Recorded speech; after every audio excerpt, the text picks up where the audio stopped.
मित्रों, महाभारत की कथा का आदि पर्व चल रहा है और उसका दूसरा अध्याय है जिसका नाम है पर्व संग्रह पर्व।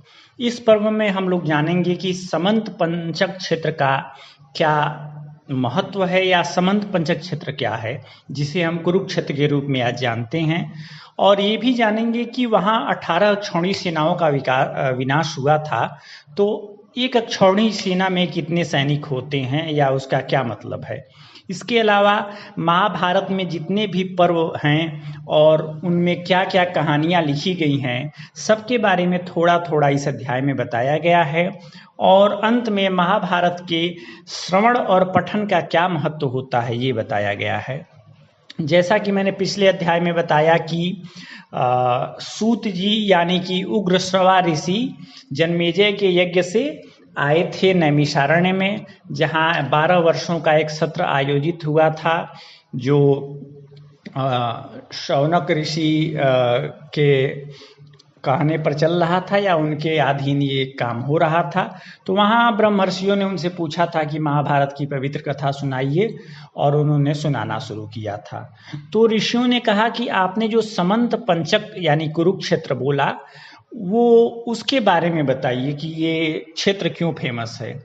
तो उन्होंने बताया कि त्रेता और द्वापर युग की संधि के समय शस्त्रधारियों में श्रेष्ठ जो परशुराम जी थे, वो क्षत्रियों के प्रति बहुत क्रोध में थे और इसके चलते उन्होंने कई बार क्षत्रिय राजाओं का संहार किया।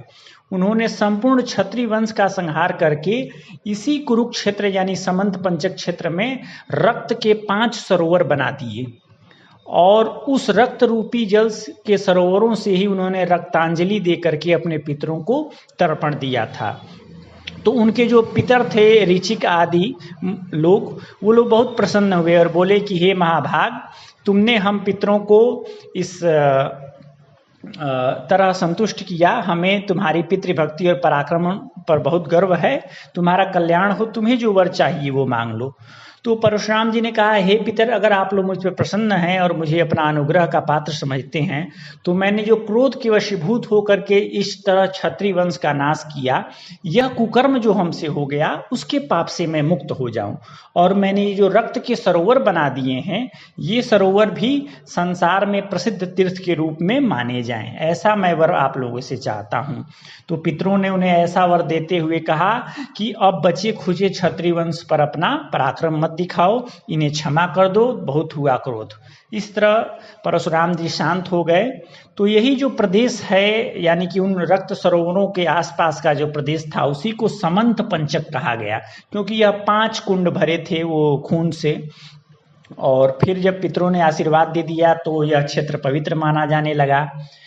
तो इसी पवित्र कुरुक्षेत्र पर, हालांकि पवित्र कहना तो नहीं चाहिए लेकिन माना जाने लगा, तो इसी पवित्र कुरुक्षेत्र पर क्या हुआ कि युद्ध की इच्छा से 18 क्षौणी सेनाएं पांडवों और कौरवों की तरफ से कुल मिला के आई थी और यही मृत्यु को प्राप्त हो गई। तो इसी देश को समंत पंचक क्षेत्र या कुरुक्षेत्र कहते हैं।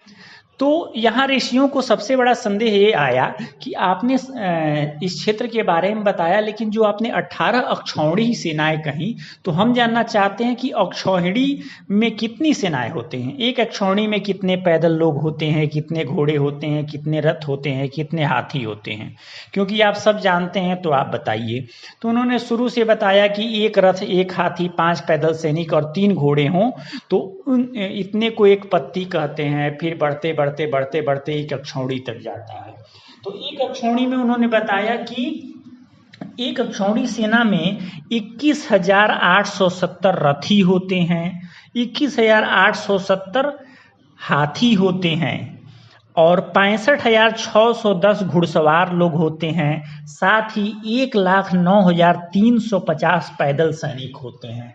जब इतने हो तो एक अक्षौहिणी सेना होती है, यानी कि मोटा मोटी हम मान सकते हैं 18 अक्षौहिणी सेनाएं नाश हुई थी, यानी कि 20 लाख लोग कुरुक्षेत्र में वीरगति को प्राप्त हुए थे।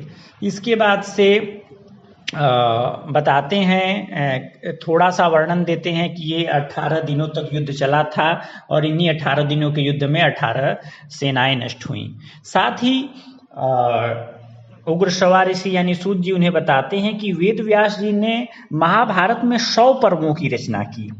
अब सूत जी ने उन्हीं 100 पर्वों को 18 भाग में बांट करके 18 पर्व बनाए और उन्हीं 18 पर्वों में पहले पर्व का नाम आदि पर्व है और यह पर्व सबसे बड़ा पर्व है, यानी कि इसमें 227 अध्याय हैं और 8884 श्लोक हैं। तो ये सबसे बड़ा पर्व है। इसी के पहले अध्याय का मैंने पिछले वीडियो में वर्णन किया था। इस वीडियो में मैं दूसरे अध्याय का वर्णन कर रहा हूँ और आप लोगों को बताते चलूं कि इसके अलावा इसमें बताया गया है कि महाभारत की क्या महिमा है।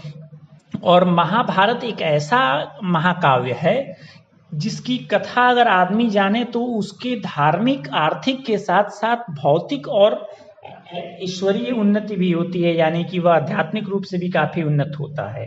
साथ ही ये दूसरा जो अध्याय है इसमें बताया गया है पूरी महाभारत की, कहिए तो संक्षिप्त में वर्णन किया गया है कि किस पर्व में क्या लिखा है और लगभग 100 पर्वों का भी वर्णन किया गया है कि उन्होंने कौन कौन से 100 पर्व व्यास जी ने बताए थे और उन पर्वों को 18 पर्वों में जब बांट करके सूत जी सुना रहे हैं तो वो क्या क्या हर पर्व में सुना रहे हैं, इसका पूरा वर्णन है। चूंकि हम लोग महाभारत की पूरी कथा सुनेंगे ही, इसीलिए हमें उन 100 पर्वों तथा 18 पर्वों में क्या सुनाया गया संक्षिप्त में सुनने का कोई मतलब नहीं है, क्योंकि हम लोग सारी कहानी आगे सुनने ही वाले हैं।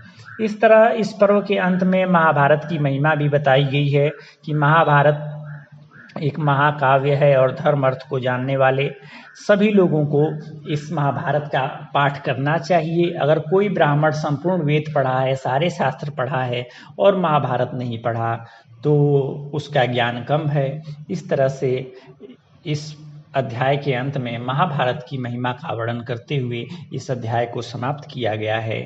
जय जय श्री कृष्ण।